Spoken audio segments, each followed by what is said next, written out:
Is there a plan in motion to remove Maduro from power? The elections were worthless. Maduro and company did not respect the Barbados agreements. They turned a deaf ear to all the promises that had been proposed. The question now is, what happens next? Here on VisualPolitik, we've already shown you what kinds of strategies the opposition could follow to keep the campaign against the regime alive. But so far, we have failed to talk about another type of protagonist, the international community. And here, we only need to take a look at the map of the governments that have recognized Maduro's victory, which basically means that they support this government. To have a sort of ranking of governments with an aversion to democracy, freedom, and civil rights. As you can see, in the list of countries that recognize Maduro's results, we have governments as respectful of civil liberties as those of Cuba, Syria, Iran, Russia, and China. We are basically talking about a world split in half. It is practically the same division that we can also find between countries that support either Ukraine or Russia. They are two very different worlds, which are increasingly at odds with each other, and Venezuela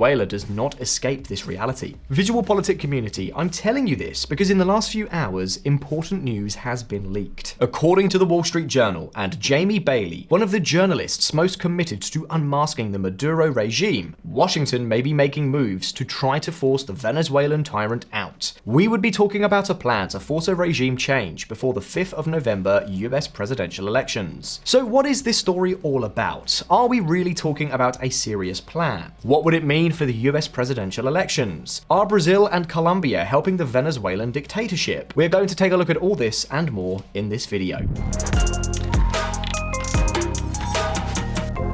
Jamie Bailey, one of Venezuela's most committed journalists by far, has said that a reliable source has told him that the Biden administration has sent a message to the Bolivarian government. Maduro has to leave power before November 5th. On that day, elections are to be held in the United States, and according to what is being leaked, Biden would like to reach that date with a clear victory in foreign policy. So the message he would have sent to the Venezuelan regime is, if you leave before the 5th, we'll provide you with a golden exile in the Dominican Republic, Panama, Turkey, or Dubai. If you insist on staying, we will drag you out by your hair before Biden leaves the White House on 20th of January 2025. In other words, we will be talking about an operation very similar to the one that ousted dictator Manuel Antonio Noriega from power in Panama in 1990. Well, according to Bailey's source, this is the message that has been conveyed to the Chavistas. And it's not only coming from Jamie. On 11th of August, the Wall Street Journal itself published this news. Verbatim, it reads, "In secret talks, US offers amnesty to Venezuela's Maduro for ceding power." Basically, this information is very similar to that provided by Bailey, with one important nuance. In this case, there is no mention of foreign intervention.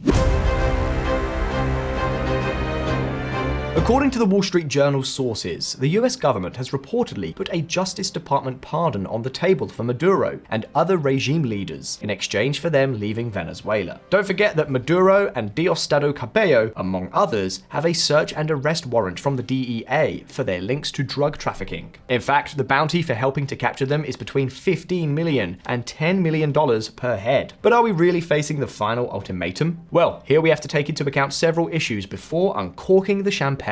First, that this is not the first time that US diplomacy has put pressure on Maduro without success. Remember the famous photo of Bolton when he was Trump's national security advisor, showing a possible deployment of 5,000 troops in Colombia, when there was speculation of possible military action against Caracas. It turns out that according to the Wall Street Journal's own source, the US offer is basically the same as the one made to Maduro a few months ago to facilitate clean elections. And the result? Well, we all know how that turned out.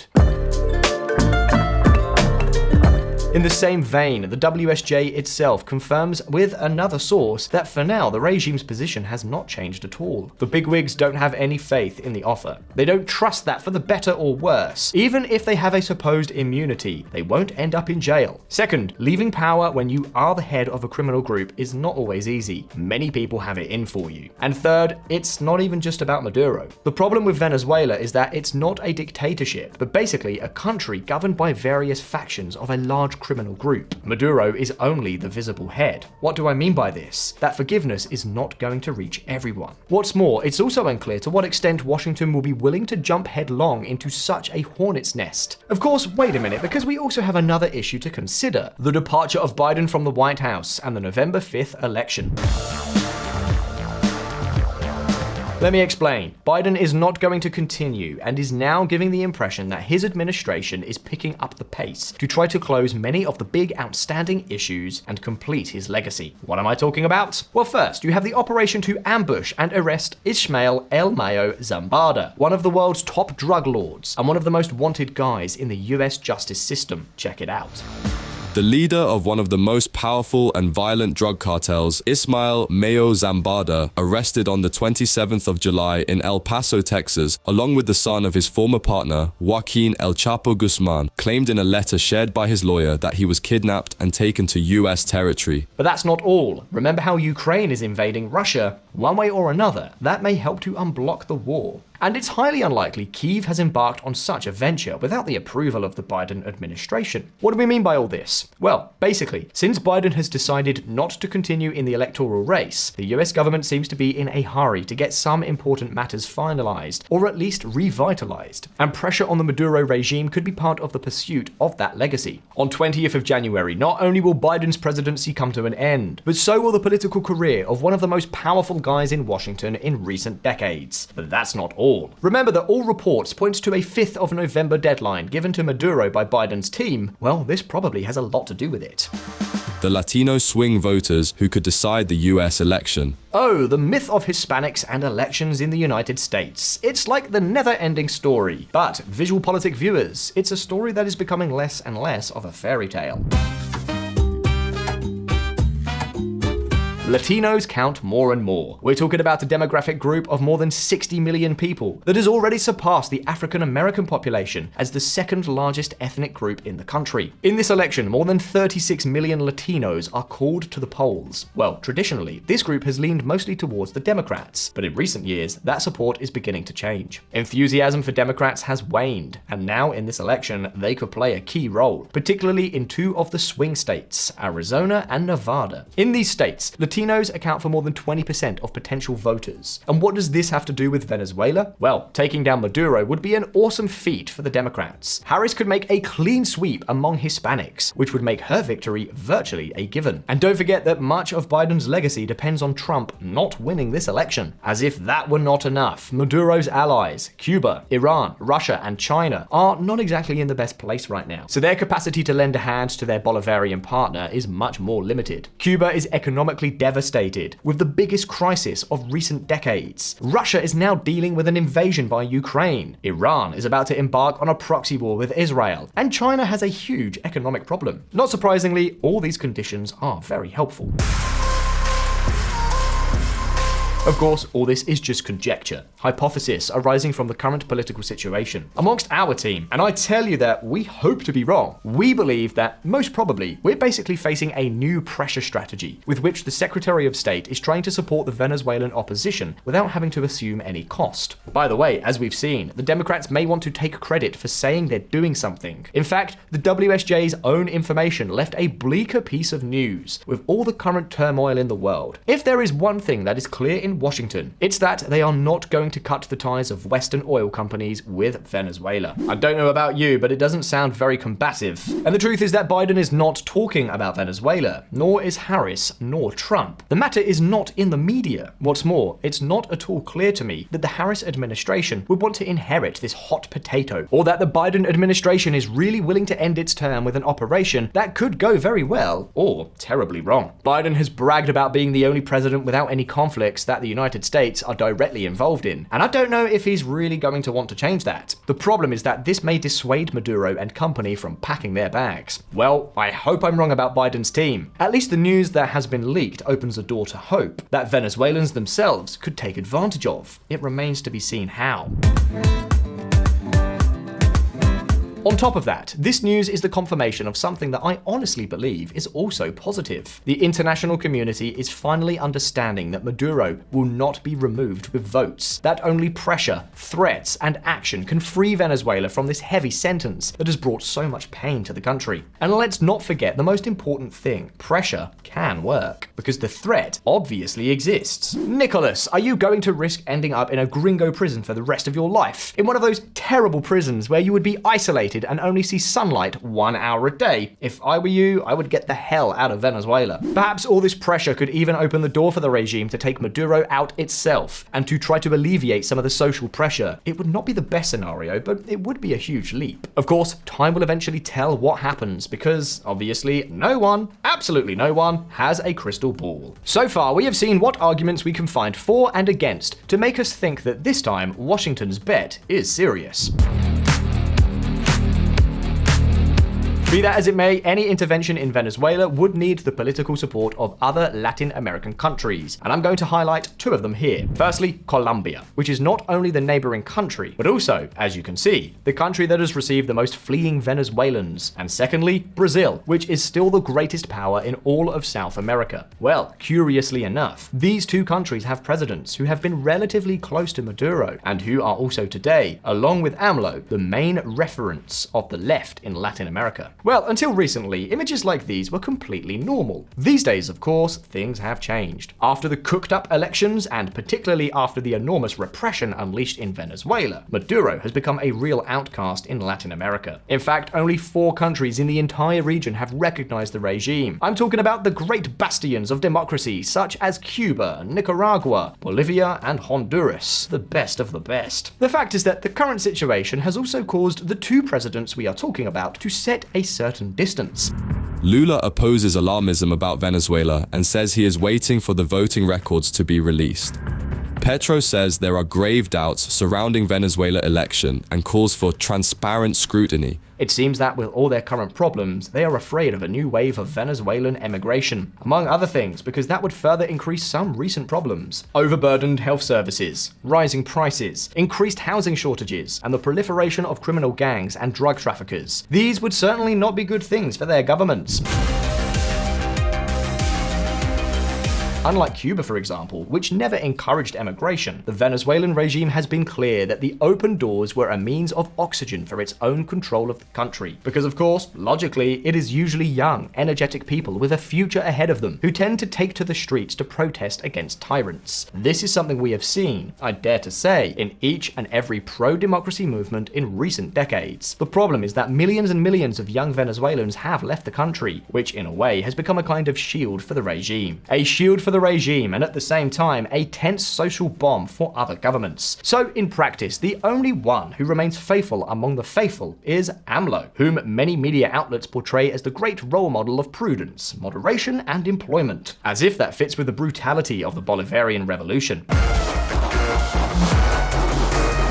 With these images, you can be a socialist, leftist, progressive, or whatever you want. It's practically impossible to justify. According to Venezuelan human rights organization Provia, since the day of the electoral farce on 28th of July, more than 28 people have died at the hands of the Chavista regime. Other sources put the figure somewhat lower, around 20 casualties. In any case, we are talking about a real atrocity that shows how the Bolivarian regime is operating. The results, since the mock elections of 28th of July, we have seen a good part of Latin American politics juggling. We're talking, logically, above all, of the left, where it seems that there is still fear in condemning the Bolivarian atrocities. However, we mustn't forget that there is one clear exception. That of Chilean President Gabriel Boric, who from minute one has been very, very clear about his position. In Venezuela, there was fraud, and Maduro's regime deserves to be condemned for the false elections and also for all his atrocities. Good Boric. But we can already tell you that, apart from that, things change a lot.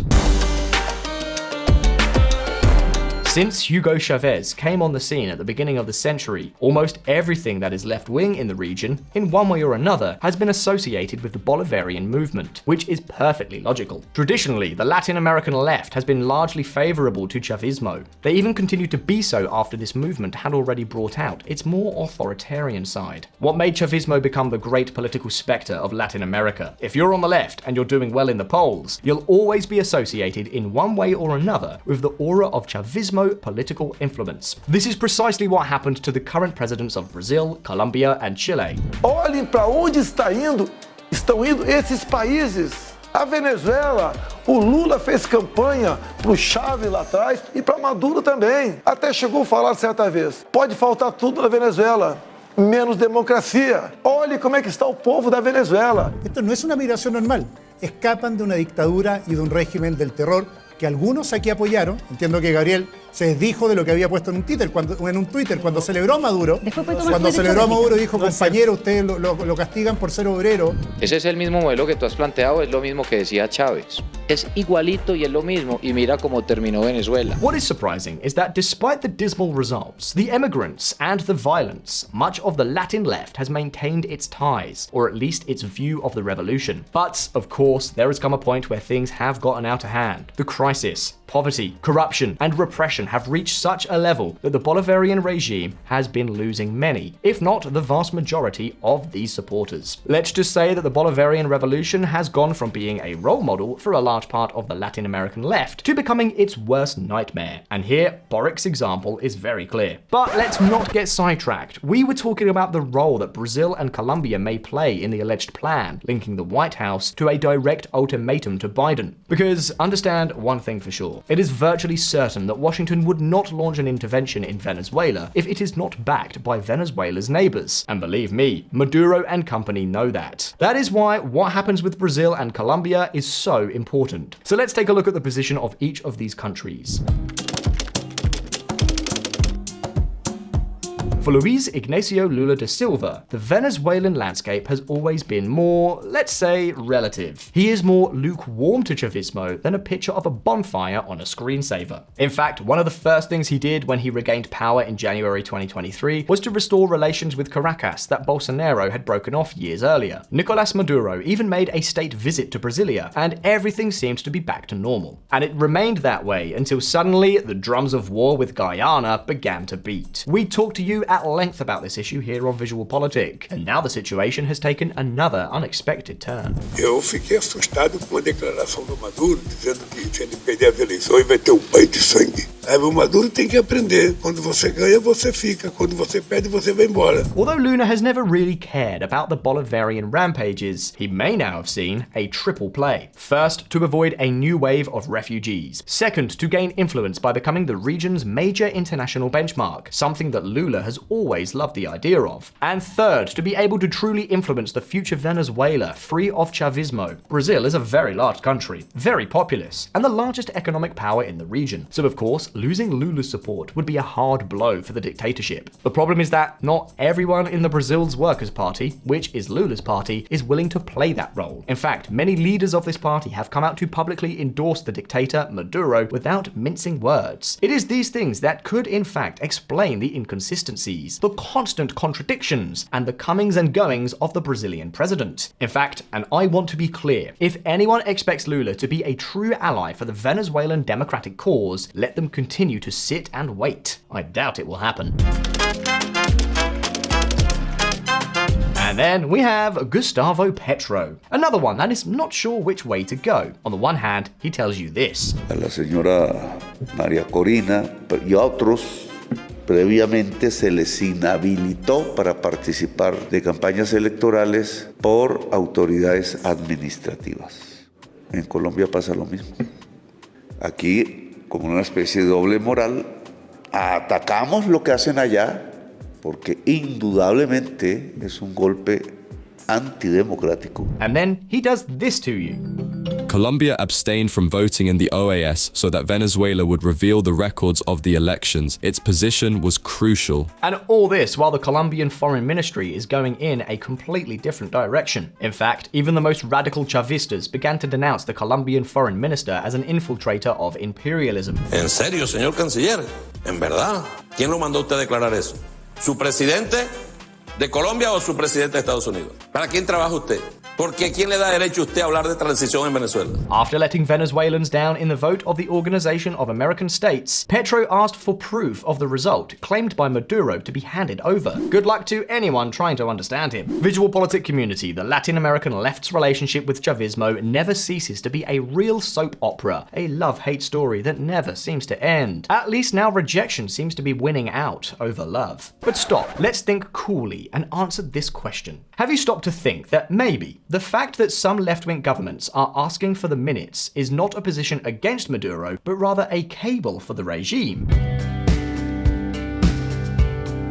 Think about it for a moment. Maduro has already said that he is going to show the minutes. As many as he wants, of course. They have had plenty of time to prepare whatever they have seen fit to prepare. If Maduro comes out tomorrow with the said minutes, what will leaders like Petro, AMLO, or Lula do? Will they confront Chavismo? Or will that small glimmer of doubt generated by Maduro's documents allow them to be much more cautious and prudent? The answer is that this is probably the way things are going. It is enough for Maduro to create reasonable doubt, and for the time to pass for everyone to look the other way at the end of the day. As soon as Maduro presents his minutes, no matter how much we all know that they are false and manipulated, many will say that it is not possible to talk about fraud. And that may determine the position of Brasilia, Bogota, and also Mexico. And without clear support from these countries, Washington will probably not dare to go beyond mere dialectical pressure. Therefore, it's extremely important that the Venezuelan opposition does not let up the pressure even a little bit. If Washington really wants to get involved, then the issue must be very hot, because this time the position of the United States will probably be tracked by international news cycles. Keeping the pressure on in Venezuela is the best way for the news that Bailey and the Wall Street Journal used to give us to end now with the best possible outcome, with the end of this damned dictatorship.